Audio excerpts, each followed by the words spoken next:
Bismillahirrahmanirrahim. Qala mu'allim rahimahullah ta'ala wa nafa'ana wal muslimin bi'ulumihi wa bibarakatihi bidarain.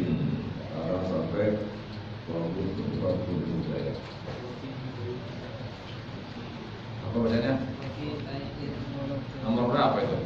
Halaman berapa? 42. Halaman 42. Labi begini udah. Wa fi bai'i sajarin rabbin bila ardin. Terus indal itlaqi wa fi bai'in wa fi bai'i sajarin bai mudhaf sadar mudhaf ilaih. Dan di dalam menjual pohon rabbin yang masih hidup pohonnya bila ardin, maka tidak termasuk tanahnya. Jadi kalau kita beli pohon itu nggak termasuk tanahnya. Apalagi pohonnya ditanam di kebun. Begitu pula pohon yang ditanam di pot. Gitu. Jadi dijabulkan juga itu. Ini saya beli pohon, berikut potnya dan tanah-tanahnya, gitu. Jadi enak jadinya. Kita ngomong kadang-kadang, ini berapa pak pohon? 10.000. Jadi dah kita bawa aja tuh. Padahal pohon itu kan hidupnya di tanah, kan di pot. Gitu. Gak mungkin digeletakin begitu mati kan? Jangan sampai kita beli tapi ada unsur gosok. Apa gosok? Itu potnya dibawa. Kan gitu ya. Jadi mengurangi, bahkan bukan mengurangi, tidak ada keberkahannya gitu. Indal itlaq, tatkala membeli secara mutlak, nggak ada syarat. Jika saya beli pohon, udah pohonnya aja. Andai kata pohon itu ada buahnya, tetap buah itu milik si penjual, karena dia beli pohon. Kalau pohon itu ada buahnya, berarti saya beli pohon berikut buahnya, gitu. Gimana kalau beli buahnya doang? Ya udah buahnya doang, gitu. Tapi kalau beli buah di atas pohon, itu yang diragukan keabsahannya. Kenapa? Karena masih diragukan berapa jumlah kiloannya, berapa jumlah tuh pohon bijinya, buahnya kan begitu.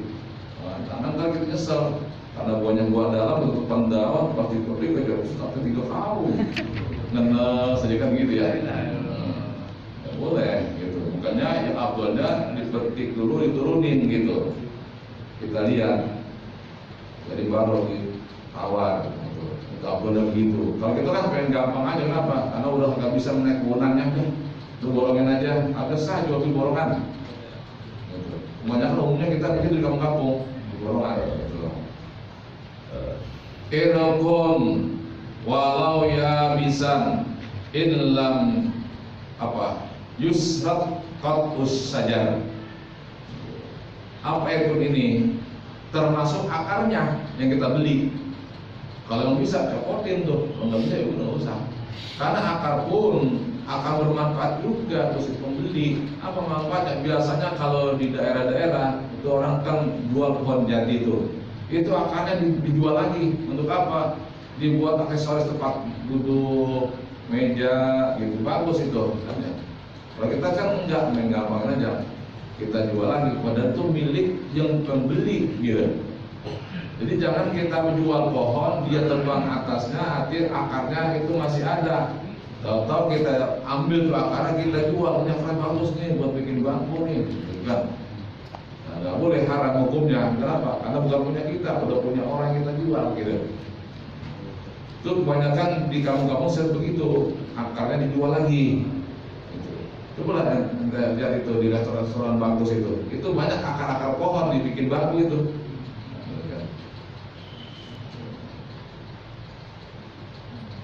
Walau ya bisan, meskipun akarnya sudah kering, illam yusrat, apabila di dalam penjualan itu tidak bersyarat.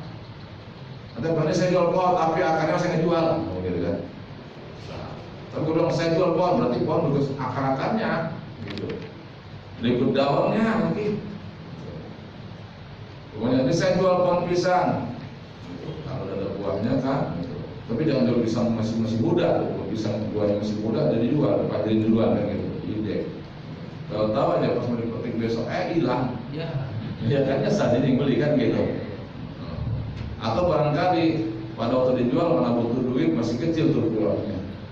Pas sudah lama-lama makin lama besar gitu. Kan menesbat jual 10.000 standar, karena itu 50.000 lah gitu. Benar kan? Tetap pun bisa dijual, daunnya diambil. Dasar bisa dijual, penting buat bikin apa namanya ini, lontong, daunnya. Atau bikin kue gudang selimut, gitu kan?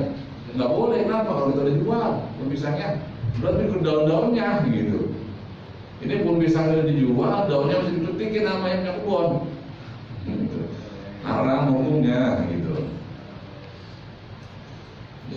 Illam yusrat qat'u syajar, meskipun tidak disyaratkan memotong itu pohon. Bi ansrita ibqa'uhu, dengan bahwa disyaratkan dibiarkannya, atau secara mutlak diwujud baqa'i syajar, karena wajibnya pohon itu bisa tumbuh apabila ada itu syajar, apabila ada akarnya. Jadi kalau sudah kering nggak apa-apa. Wa yalzamu apa nih? Al-mushtari qalqul yabis indal itlaqi, dan wajib bagi si pembeli mencabut al-yabis yang sudah kering indal itlaq, tatkala menjualnya itu tidak bersyarat. Lil adat, ini menurut hukum kebiasaan. Fa in surita qat'uhu, maka disyaratkan hanya dipotong saja, au qal'uhu, atau dicabut saja, umila bihi, dilakukan. Kata si penjual, ini saya jual pohon berikut akar-akarnya, wajib dicabut sama si pembeli. Gitu. Karena ini sofa dasi, ribet ini pohon akarnya. Gitu. Kata si pembeli, waduh, kalau sanggup saya nyopotin akarnya, udah saya ikhlaskan saja lah akar mah. Ya. Udah sah. Gitu. Kalau si penjual belum mengatakan itu, kita gali itu akar, walaupun kita nggak pakai, bahkan kita pergunakan buat nguruk, haram. Meskipun buat kebun kita, tapi ada akar pohonan yang kita uruk, dan itu akar punya orang, gitu. Dan minta keikhlasannya. Walaupun hal itu yang kita anggap sepele, tapi berisiko. Apalagi rumah buat tempat kita ibadah, buat tempat kita singgah, buat tempat kita istirahat, tempat itu anak istri kita kan ya. Kita berapa itu ada nyaman, tempati. Jangan di rumah gedong, cakep, panas aja bawaannya.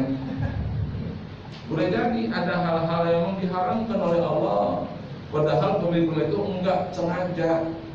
Pemilik rumah itu kagak tahu gitu, agak teliti. Dan kata nggak teliti, kalau diteliti insya Allah bukan dilihat bagus jeleknya ke rumah, gitu. Rumah biar sederhana, tapi ke tempatnya enak kita hidup. Di rumah kontereng bagus, AC, ya karena memang kondisinya begitu, artinya ada barang-barang haram di rumah itu yang menyebabkan juga setan banyak masuk kan. Jadi penghuninya double jadinya.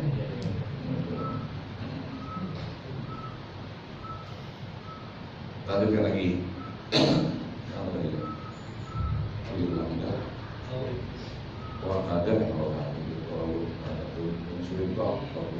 Umi lebih, atau biarkannya. Kalau memang itu tadi disyaratkan, Fa'in surita qat'uhu, kalau dia itu disyaratkan harus dipotong ini, atau syaratnya harus dicabut ini semuanya. Umila bi, dia lakukan dengannya, au ibqa'uhu, atau dia biarkan, maka jual itu batal sendirinya karena melanggar persyaratan tadi. Kalau begini, si A menjual pohon karena ini mau dibikin rumah, jadi mengganggu kan? Yaudah, kata yang jual ini, saya jual begitu akar-akarnya karena dari pun bikin fondasi. Gitu. Kalau tahu udah dipotong sama dia kagak lanjutin itu akarnya, maka secara otomatis ini batal jual beli kalau mau disyaratin begitu. Ngomongin gitu. Tapi kalau nggak disyaratin, jual beli tetap sah, tetap itu akar punya si pembeli. Tidak dicabut itu. Makanya hati-hati yang mau beli kebun, lihat ini ada pohonannya, kalau mau dijual, jual. Jangan sampai ke akar-akarnya, karena akar-akarnya kita nggak tahu bersih kagak penyabutnya. Kan begitu, karena kan dalam. Pohon semakin besar semakin dalam juga akarnya. Lebih baik kita transisi kita transaksikan saja berikut akarnya. Pak, saya jual pohon nggak berikut akarnya, mau gitu dah. Jadi penyusahin, ya nyusahin yang beli, nyusahin yang jual juga kan begitu. Lebih enak begitu, jadi jelas. Dan kita saya jual pohon ini berapa? 1 juta, ya udah, kamu harus selesai kan? Tadi saya terima. Nggak bisa begitu. Wa batala abai wala yang tabi'u al-mushtari magrasah, dan tidak boleh mengambil manfaat si pembeli itu magrasah untuk menanamnya. Tidak boleh.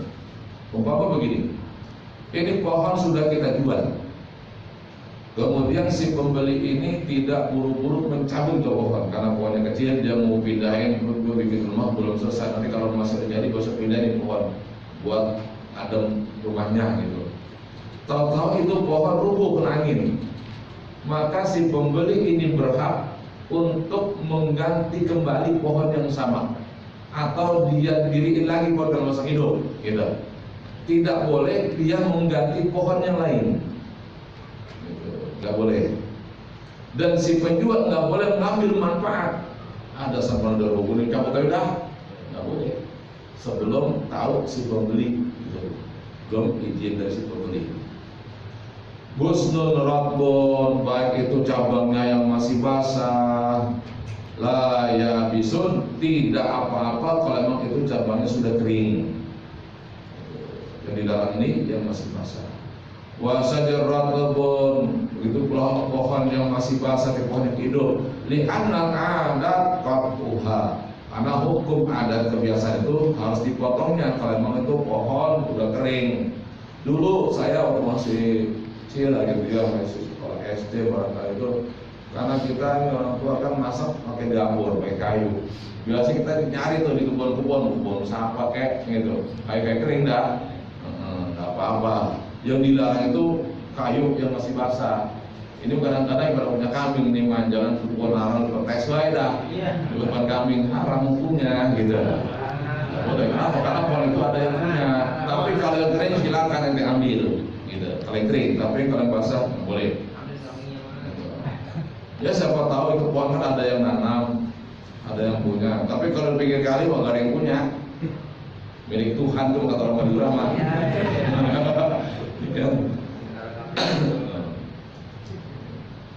Wakada warakun rotbun, begitu pula daun yang masih basah. Itu kan menjambet aja tuh orang, yang pendok aja kan gitu. La warako hanain, tapi kalau daun hana mah nggak apa-apa. Kenapa? Karena itu mah bukan untuk macam-macam, paling nggak orang berpacar kan, gitu. Atau buat orang meninggal dunia. Biasanya orang meninggal dunia kalau dia cari pohon bidara yang ketemu itu pakai pohon pacar biasanya sebagai pengganti. Wala warakunaha alal aujahi atau jumreh, menurut pendapat paling berwajah. La yadkhulu fi bai syajar madrasuhu fala yaqbahu fi bai'ihi, dan tidak termasuk di dalam menjual pohon magrasuhu, tempat ditanamnya. Dan saya bilang tempatnya magras. Fala yatba'uhu fi bai'i, tidak mengikuti akan dia, tidak termasuk di dalam penjualannya. Hati-hati dia, kita kan sering kadang-kadang beli pohonan di tempat jual pohon itu ya. Li'anna isma sajar la yatanawalhu, karena bahwa dinamakan pohon yaitu tidak mencakup tempat tumbuhnya, yaitu tanahnya, potnya ataupun yang lainnya gitu. Nah, termasuk itu dia nggak mencakup tanahnya. Wala tamarun zahara, dan tidak termasuk buah yang sudah kelihatan. Kalau ada orang mau beli pohon kelapa, dulu biasanya pohon kelapa itu digunakan buat jembatan. Banyak orang mencari pohon kelapa untuk jembatan gitu. Oh, saya jual pohon kelapa saya, ada berapa pohon, katakan 2 pohon. Yang dia jual pohon kelapa, berarti itu buahnya, itu cengkirnya, itu masih milik si penjual yang dijual pohon kelapanya. Walaupun baru hanya mentik itu, tetap masih milik si penjual. Maka kasihkan semuanya. Saya jual pohon kelapa berikut apa yang ada di pohon kelapa itu, mau daunnya kayak, mau buahnya kayak, kan gitu. Jadi sah. Ini jual pohon kelapa aja dah. Di sini katakan walan tamarun zohar, tidak termasuk menjual buahnya yang sudah kelihatan. Kata inalin, benar ya? Apa ini? Bitasak koke ya, bitasak koke, bitasakin wasamarin nahwi inabin. Katal inahlin seperti sudah tumbuh atau sudah keluar itu buah pohon nakal. Ya itu pohon apa namanya? Kalau sini kan pohon kelapa dah gitu ya. Bitasakukin karena sudah pecah, jadi itu mancungnya sudah pecah, tetap masih milik si penjual. Watan begitu buahnya nahwi indah seperti buah anggur. Harus apa ini?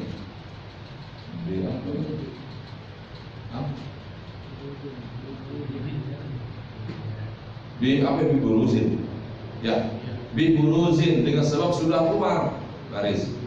Wazaudin begitu pohon kelapa buahnya, bin iqadin dengan suatu etikat, fama dhahara minhu lil ba'i, maka apa saja yang ada di pohon yang kita jual itu masih milik si penjual, bukan milik si pembeli. Baik itu cengkir, tapi kalau bunga enggak. Gitu. Jadi bunga yang sudah pecah, sudah berbentuk buah itu masih milik, masih penjual. Wa malam yadhar, yang kagak kelihatan lil mushtari, berarti itu milik si pembeli yang kelihatan. Walau syirita tamar li ahadihi, kalaulah dipersyaratkan buah itu bagi milik salah satu keduanya, itu lain lagi karena ada persyaratan gitu. Tapi kalau jual secara mutlak, saya jual pohon kelapa, berarti pohonnya luas gitu. Tapi mulai dari daun sampai ke akar, bahwa lahu, maka kalau disyaratkan berarti sudah milik dia. Amal bisyarti, ini mengamalkan dengan satu syarat. Sawaun al-haraz zamar amlak, baik itu sudah kelihatan buahnya ataupun belum, yang penting ada omongan pada awal akadnya. Wa yubqiyani etamar al-zahir wa sadar indal itlaq, dan seterusnya masih membahas jual beli tentang pohonan. Juga akan terkait masalah jual beli yang lainnya. Walaupun barangkali kita belum punya kebun, siapa tahu kita ditakdirkan Allah dikasih milik yang besar dan dalam bisa beli kebun. Iya. Barangkali kita sekarang mau belum bisa beli rumah gitu. Siapa tahu Allah kasih rezeki kita bisa beli rumah. Maka kalau saya beli rumah dan tanahnya. Kalau saya beli rumah, tanahnya nggak dibeli. Kan? Ente beli rumah, berarti ente nggak beli tanah. Berarti yang memiliki apa di atas tanah. Kalau ente beli tanah, berarti apa yang di atas tanah yang bisa terlepas dari tanah itu bukan milik ente. Tapi yang tidak terlepas dari tanah itu berarti milik yang punya tanah. Gitu. Sudah ngerti ya? Wallahu a'lam bishawab. Ya arhamar rahimin.